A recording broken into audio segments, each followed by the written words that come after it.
लड़की रानी के साथ गांव से एक बड़े शहर में आता है। रमेश की बीवी सीमा का कुछ समय पहले ही देहांत हो गया था। रमेश और रानी शहर में एक छोटे से मकान में किराए पर रहते थे। उनकी हालत बिल्कुल भी अच्छी नहीं थी। उनके पास इतने भी पैसे नहीं थे कि वो दोनों वक्त का खाना भी आराम से खा सके। जो कुछ पैसे उनके पास थे वह मकान के मालिक को दे दिए थे। वो दोनों बहुत परेशान थे कि अब खाने के लिए भी पैसे कहाँ से आएंगे। पापा, अब हमें कुछ करना चाहिए।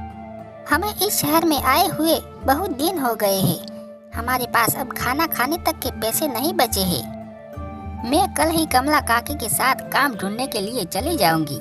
नहीं बेटा, तुम इस अनजान शहर में काम ढूंढने कहाँ जाओगी? तुम रहने दो बेटा, मैं ही कोई काम धंधा ढूंढ लेता हूँ। लेकिन पापा, आपकी तबीयत भी ठीक नहीं है।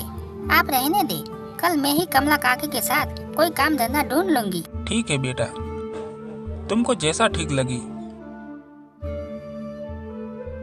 अगले दिन रानी कमला के साथ काम ढूंढने जाती है। वह बहुत सी फैक्ट्रियों में काम देखने जाती है, लेकिन उसे कहीं भी कोई काम नहीं मिलता। वह बहुत दुखी हो जाती है। चलते चलते वो एक बड़ी सी मार्केट में चली जाती है, जहाँ वो देखती है कि एक दुकान पर लोगों की भीड़ भरी होती है। वो देखती है कि लोग वहाँ पर कुछ खा रहे होते हैं। अरे काकी, यहाँ भीड़ कैसे हो रही है? ये अजीब सी चीज क्या है जिसे लोग इतने स्वाद से खा रहे हैं? अरे तुझे नहीं पता ये क्या है? नहीं काकी, मुझे नहीं पता ये क्या है। अरे ये तो शहर में बहुत मशहूर मोमोज है। यहाँ ऐसी दुकानें तो तुझे पूरे शहर में मिलेगी। क्या? मोमोज? अरे मोमोज नहीं, मोमोज। अच्छा, मोमोज। यह सब देखकर रानी के मन में विचार आया। उसने सोचा कि अगर मैं भी ये मोमोज की दुकान खोल लूं, तो मुझे भी कोई काम धंधा ढूंढने की जरूरत नहीं पड़ेगी और घर की सारी परेशानियां भी दूर हो जाएगी। काकी, आपको पता है कैसे बनते हैं? हाँ, मैं तुझे घर जाते ही सब बताती हूँ। कमला घर जाते हुए रानी को मोमोज बनाने की सारी रेसिपी बता देती है और फिर दोनों घर पहुँच जाती है। अरे रानी, तुझे कोई काम मिला क्या? नहीं पापा, मैं बहुत सी जगह गई काम के लिए, लेकिन मुझे कोई काम नहीं मिला। अब हम क्या करेंगे? आज मकान मालिक भी आया मकान का किराया लेने।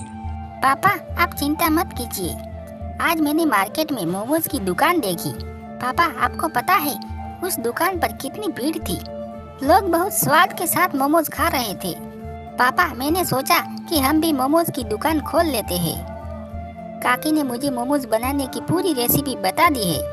लेकिन ये बनाने के लिए तो बहुत सारा सामान चाहिए होगा और दुकान किराए पर लेने के लिए भी अब पैसे नहीं है। हाँ पापा, कोई नहीं, हम दुकान नहीं लेंगे, हम ठेले पर लगा लेंगे। और रही बात सामान की, तो हम मैदे का इस्तेमाल नहीं करेंगे। हम आटे के मोमोज बनाएंगे जो लोगों के लिए हेल्दी रहेंगे।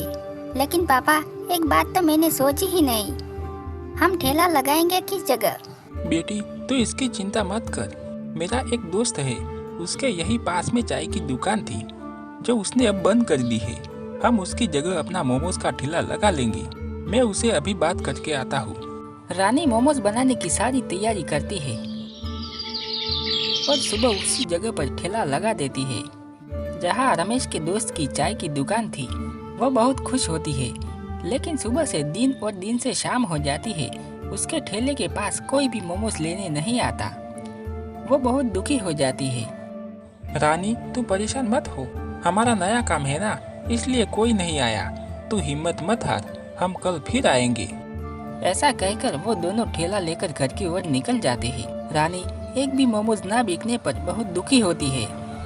पापा, मुझे माफ कर दो। मेरी वजह से आपके पास कुछ पैसे थे, वो भी खत्म हो गए। अरे तू चिंता मत कर, भगवान के घर देर है अंधेर नहीं।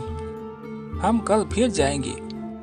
अगले दिन वह फिर से ठेला लगाते हैं। आज भी कोई भी इनके ठेले पर मोमोज खाने नहीं आता। ऐसे ही 5-6 दिन बीत जाते हैं। तभी दो लोग उनके ठेले के पास आते हैं और रानी से कहते हैं, क्या आप हमें 2 प्लेट मोमोज देंगे? रानी हाँ में सिर हिलाकर उन्हें 2 प्लेट मोमोज देती है। वो दोनों मोमोज खाते हैं। ये इतने हेल्दी मोमोज तो मैंने आज तक नहीं खाए, पर ये आपने जो मोमोज के साथ चटनी दी है ये बहुत टेस्टी है। धन्यवाद। यह मोमोज हमने घर में ही बनाए हैं। तुम सही बोल रही हो, ऐसे मोमोज मैंने आज तक नहीं खाए। क्या आप मुझे 1 प्लेट मोमोज और देंगी? रानी उन्हें 1 प्लेट मोमोज और देती है। और अब तो रोज धीरे धीरे लोग उनके ठेले पर मोमोज खाने आते हैं। लेकिन इतने पैसों से अब रोज का मोमोज का सामान ही आ रहा था और अब दोनों आराम से 2 वक्त का खाना खा पा रहे थे। एक दिन उनके ठेले पर एक आदमी आता है। वो आदमी देखने में बहुत पैसे वाला लग रहा था। उसने अच्छे अच्छे कपड़े पहन रखे थे। वो ठेले के पास आकर कहता है, मेरा नाम सुरेश है और यह ठेला आप लोगों का है। आप लोग मेरे साथ चलिए। उसे ऐसा बोलते देखकर वो दोनों डर जाते हैं कि कहीं यह हमसे हमारा ठेला हटाने के लिए तो ना बोले। जी ये ठेला हमारा ही है। ये ठेला हमने परमिशन लेकर लगाया है। आप हमें यहाँ से नहीं हटा सकते। अरे नहीं नहीं, मैं आप लोगों का ठेला हटाने नहीं आया हूँ, बल्कि मैं आप लोगों को काम देने आया हूँ। मेरा एक बहुत बड़ा रेस्टोरेंट है। मैं चाहता हूँ कि आप लोग मेरे रेस्टोरेंट में अपना मोमोज का काम करें, क्योंकि मैंने आपके मोमोज के बारे में बहुत सुना है और आजकल के लोग भी अब मोमोज ही मांगते हैं। इसलिए मैं चाहता हूँ कि आप लोग मेरे साथ चलें।